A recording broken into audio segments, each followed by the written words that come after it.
Part of the federal government's approach to cybersecurity is developing unified security standards across all agencies. The National Institute of Standards and Technology, NIST, develops those security standards and guidelines for agencies, contractors, and critical infrastructure. Ron Ross is a fellow at NIST, and he leads that effort. Ron, welcome to the program. Thanks very much, Mimi. It's great to be with you today. What is NIST's specific role in cybersecurity that is unique in the federal government? Well, NIST is unique in the sense that we have responsibility for developing cybersecurity standards and guidelines for the entire federal government and all of the government contractors. And we've been doing this for literally decades, and our place is very special. We collaborate very heavily with other federal agencies, but ultimately the responsibility under law is with NIST. So are your standards just for civilian agencies, or are they also implemented at DoD and the intelligence community? Well, it depends. Some of our standards and guidelines are actually, they've been adopted by the Department of Defense and the intelligence community. We don't have statutory authority over those parts of the federal government. Ours is the civil agencies, but we have many of our guidelines, for example, the risk management framework and our security control guideline, NIST 853. Those have been adopted voluntarily by the Defense Department and the intelligence community as part of the Joint Task Force, which we started back in 2009. You've been you've been in the information security business a long time, Ron, and I wonder what was the state of the federal government's cybersecurity when you first started looking at the issue? Well, that goes back a long time, and I think we've made a tremendous amount of progress over the 3 decades that I've been doing cybersecurity. I think we've had a natural progression. We started out, we didn't have very much protection for our systems at all. We started very simply with some very simple technologies and controls. And over the past couple of decades, we've built up on those original standards and guidelines till today. We have a fairly robust set of standards and guidelines, which are now implemented across the federal agencies. And actually, a lot of the private sector organizations adopt our standards and guidelines on a voluntary basis as well. So we've come a long way, but we still have a long way to go. I was going to ask you that, that now, are you confident that agencies and critical infrastructure are adequately protected? Is it robust enough? I think in cybersecurity, you never really sleep well at night, no matter how far you've come. And I think we've made a lot of progress, but I characterize our issues in cybersecurity as kind of above the waterline and below the waterline. Agencies are implementing our frameworks and our controls, but there's a lot happening below the waterline. That would be the systems, the software, the hardware, and all those components that come together. And that's where the adversary really likes to attack us, because our systems are very complex. And in that complexity, that represents a lot of attack surface for adversaries. They have a lot of choices, a lot of places to go. So our emphasis now is going more to the engineering side of the house. Our 2 publications on 800 160 series are looking at how do we develop more trustworthy and assured system components that can go into those systems, so we can actually build systems that are more penetration resistant and limit the damage the adversaries can do once they do get in, because eventually they do get in. We want to be able to limit their damage and make our systems more resilient. As cyber criminals become more sophisticated, do your security standards have to keep changing to keep up with that changing threat? Well, actually, the threat will always be changing, because our technologies are changing, and as software is developed and hardware and all those components come together, there's always the opportunity for new things the adversary can do to us that we didn't know about before. You've heard the term zero-day attacks, where they figure out something, some vulnerability in our systems that we don't know about. They launch the attack. So the answer to that is doing better engineering. Getting back to the fundamentals of how we build systems, building better software from the start. And NIST is involved in a lot of projects based on the recent executive order. Improving the quality of software is really job number 1. So as we push more and more of those weaknesses and deficiencies out of the code, then we have fewer vulnerabilities for customers to deal with on the other end. And that makes that system inherently more secure.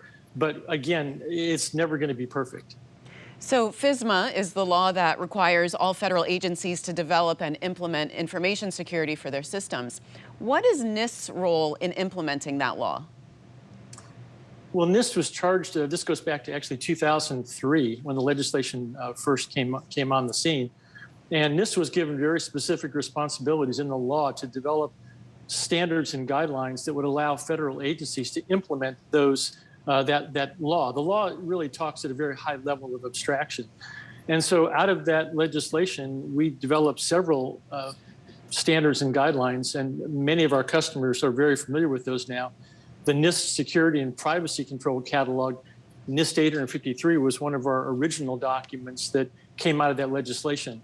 We also had several FIPS, our Federal Information Processing Standards, the Risk Management Framework. So all of those things really came out of that high-level legislation over the last couple of decades. But Ron, how do you know that the standards and guidelines that you develop are actually implementable by the agencies? Well, implemented and implementable are two things. We have a very robust public review process. Whenever we develop a new standard or guideline, it goes out for several reviews with our customers, and that goes to all federal agencies.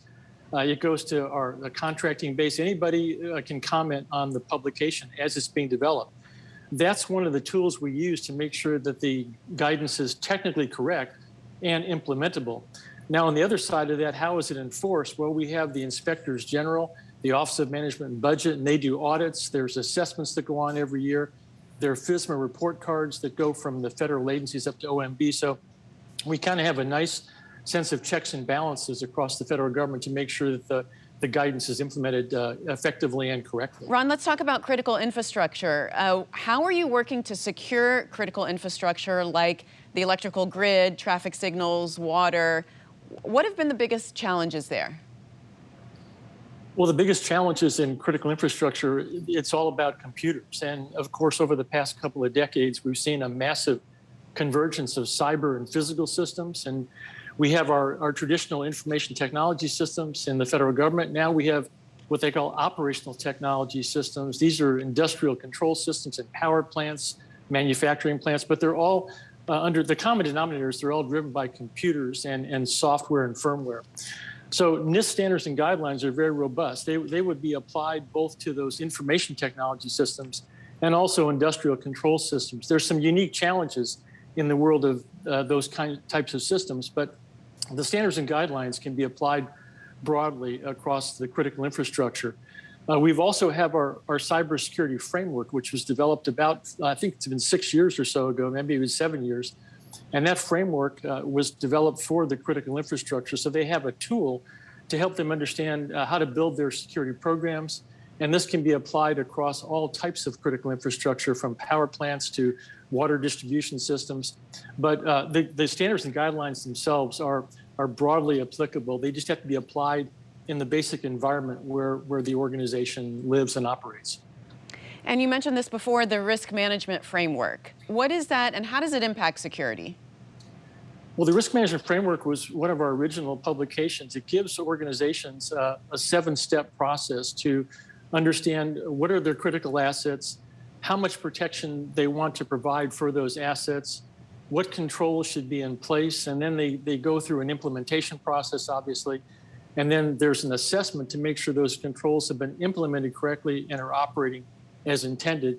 And all of that eventually culminates in what we call an authorization process, where the senior leadership within the agency will make a risk-based decision on whether to put that system into operation. And then after that decision has been made, then we go into something called continuous monitoring. The adversary is always working 24 hours a day, 7 days a week.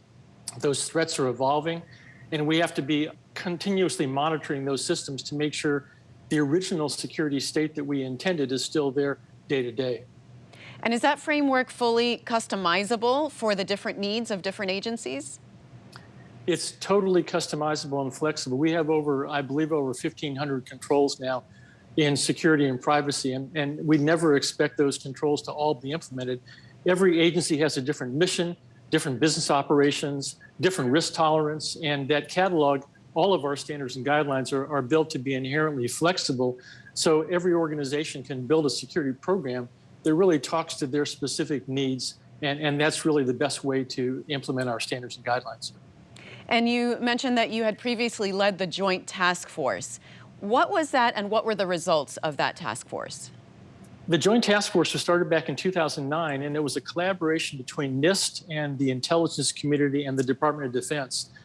We came to the DoD and the IC with a proposal back in 2008 saying that why don't we try to collaborate across the entire federal government instead of all of us doing different security controls and having different risk management type frameworks. Let's try to standardize on the NIST framework so we can all be singing off the same sheet of music, so to speak. And the DoD and the IC were very receptive to that. We worked for over a year to get the NIST documents updated so we could reflect the needs of the DoD and the intelligence community. And around 2009 timeframe, they started to adopt the NIST standards and guidelines for the risk management framework, the security controls, the assessment, the continuous monitoring. And that went into their formal policy several years later. And now it's just part of the standard way that the DoD and the intelligence community are operating side by side with NIST as partners. And that's what we call the Joint Task Force. And you've said that cyber attacks are conducted with silent weapons. What do you recommend to agencies and companies to better detect those attacks and to be better protected? The first thing that I think we have to do is simplify the infrastructure. We have way too many devices and things hooked up that are not necessary for mission essential operations. So one of our core principles in cybersecurity is called least functionality, least privilege. You only want to deploy the things that you need, hardware, software, firmware, that you actually need to carry out your mission. And so reducing that complexity, getting rid of the unneeded things is job number one. The second thing is to understand your critical assets and make sure that you understand how much loss are you willing to take. And that drives those kind of initial discussions on your critical assets will really drive how much protection you're going to deploy. Cybersecurity is not inexpensive. It costs money, resources to protect. And you have to be very careful that you don't do too much, but you also have to be careful you don't underprotect as well, because these attacks can happen very stealthy today. A lot of times the attacks are launched and our agencies don't even know that they're under attack until they actually see the exfiltration start to happen or the system capability goes down. So it all goes back to good architecture, good engineering, making things simpler, more understandable, and better protected. All right. Well, we appreciate it, Ron. Thanks so much for being on the program with us. Thanks, Mimi. Appreciate it. Thank you for watching. If you enjoyed the video, give it a thumbs up and subscribe to our channel so you don't miss out on any future Government Matters interviews.